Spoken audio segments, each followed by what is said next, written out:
BJP राष्ट्रीय कार्यकारिणी की बैठक में जहां 2024 तक के चुनावों को लेकर एजेंडा सेट किया गया, वहीं पीएम मोदी ने जो संदेश दिया वो सुर्खियां बना हुआ है। प्रधानमंत्री नरेंद्र मोदी ने बीजेपी कार्यकारिणी में अपने भाषण के दौरान कहा कि पार्टी के कार्यकर्ता अल्पसंख्यक सहित समाज के हर वर्ग तक पहुंचे। सूत्रों के मुताबिक पीएम मोदी ने खासतौर पर उल्लेख किया कि पार्टी के कार्यकर्ता बोहरा, पसमानदा और सिखों से मिले। पीएम ने इस बात पर जोर दिया कि कोई वर्ग चाहे वोट दे या ना दे, लेकिन उससे मुलाकात करना जरूरी है। साथ ही मोदी ने नसीहत दी कि पार्टी के कार्यकर्ता गैर जरूरी भड़काऊ बयानबाजी से बचें। मोदी ने यह भी कहा कि नई पीढ़ी के वोटर्स पिछली सरकारों का भ्रष्टाचार नहीं जानते, इसलिए उन्हें गुड गवर्नेंस के बारे में भी बताएं।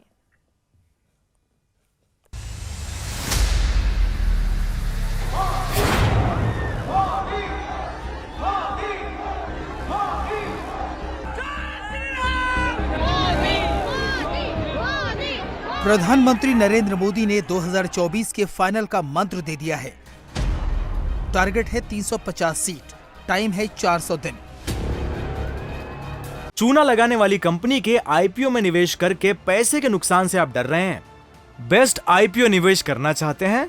फ्रीडम ऐप को डाउनलोड करें, आईपीओ निवेश में एक्सपर्ट बने। पीएम मोदी का ये मंत्र हर वोटर तक पहुंचने का है, अनुशासन का है और जीत सुनिश्चित करने का है। मोदी के इस मंत्र में रणनीति है, सोशल केमिस्ट्री है और साथ में है नए भारत का विजन। सबसे पहले आपको बताते हैं पीएम मोदी ने बीजेपी की राष्ट्रीय कार्यकारिणी में क्या मूल मंत्र दिए। पीएम मोदी ने पार्टी के नेताओं से कहा, अल्पसंख्यक सहित समाज के हर वर्ग तक पहुंचे। बोहरा, पसमानदा और सिखों जैसे अल्पसंख्यक समाज से मिलें। चाहे वोट दें या न दें, लेकिन मुलाकात करें।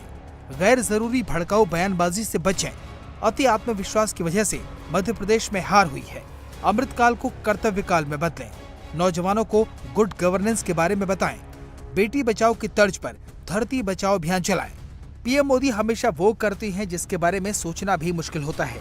बीजेपी कार्यकारिणी में भी मोदी ने वो कहा जिसकी किसी को उम्मीद नहीं थी। सूत्रों के मुताबिक पीएम मोदी ने कहा, बीजेपी के कार्यकर्ताओं को चर्च में जाकर संवाद करना चाहिए। मुस्लिम समाज के बीच भी कार्यकर्ताओं को जाना चाहिए। बीजेपी कार्यकर्ताओं को इस बात की चिंता नहीं करनी चाहिए कि मुसलमान बीजेपी को वोट देते हैं या नहीं। पसमानदा और बोहरा समाज से मिलना चाहिए। जैसे पार्टी के लोग पसमानदा मुसलमानों तक पहुंचते हैं, प्रोफेशनल मुस्लिमों से भी मिलते हैं, वैसे ही मुस्लिम समाज के साथ भरोसे का रिश्ता कायम करना चाहिए। मुस्लिम समाज के बारे में गैर जरूरी बयानबाजी नहीं होनी चाहिए। दूरियां बढ़ाने वाले बयान नहीं दिए जाने चाहिए। प्रधानमंत्री जी ने एक बात बहुत स्पष्टता से बताई कि हम लोगों को संवेदनशीलता के साथ समाज के सभी अंगों के साथ अपना रिश्ता जोड़ना है। आज भारतीय जनता पार्टी सभी समाजों तक पहुंची है, लेकिन कहीं पर अगर कोई कमी है तो उसको भी दूर करना होगा।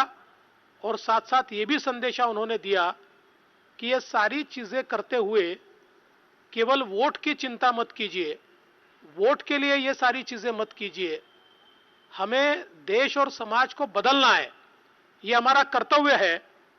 कोई वोट दे या न दे, अगर हम इस सामाजिक काम को आगे करते जाएंगे, लोगों को जोड़ते जाएंगे, तो लोग हमारे साथ जुड़ेंगे। ये जरूर प्रधानमंत्री जी ने कहा कि चुनाव में 400 दिन है, तो हमारे इस कार्यकाल की सेवा के लिए हमारे पास 400 दिन शेष है। ये 400 दिन हम मतदाताओं की पूरी सेवा करें।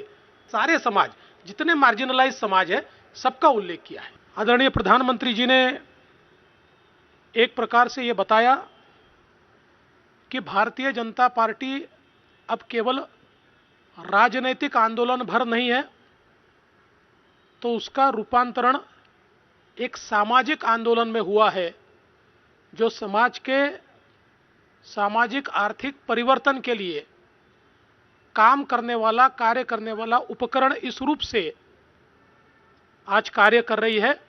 और उसी अनुरूप हमारे कार्यकर्ताओं ने भी काम करना चाहिए।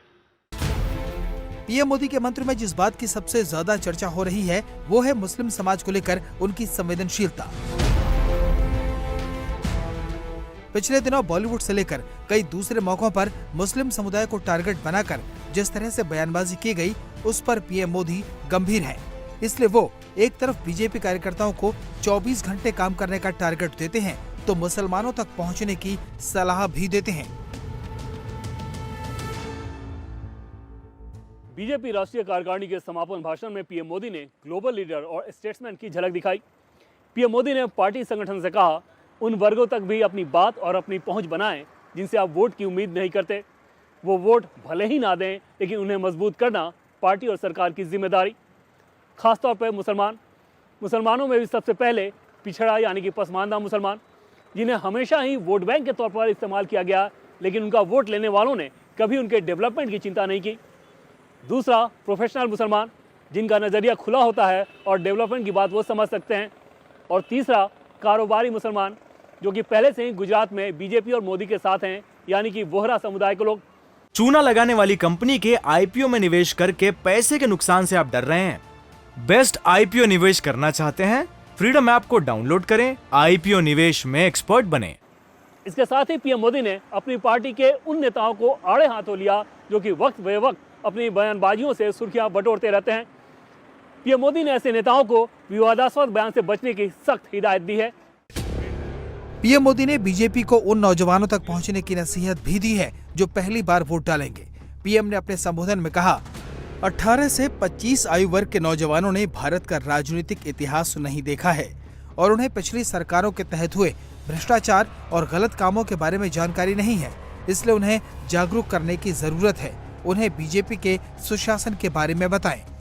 पीएम मोदी ने 2024 के लोकसभा चुनाव तक आने वाले 400 दिनों का ब्लूप्रिंट समझाया और इस ब्लूप्रिंट का आगाज हुआ जेपी नड्डा का कार्यकाल बढ़ाने के साथ। जेपी नड्डा के कार्यकाल को बढ़ाने का प्रस्ताव राजनाथ सिंह ने रखा, जिसे सर्वसम्मति से मंजूरी दे दी गई। इंडिया टीवी हर वक्त हर जगह डाउनलोड करने के लिए सर्च करें India TV news Google play store या ऐप स्टोर पर।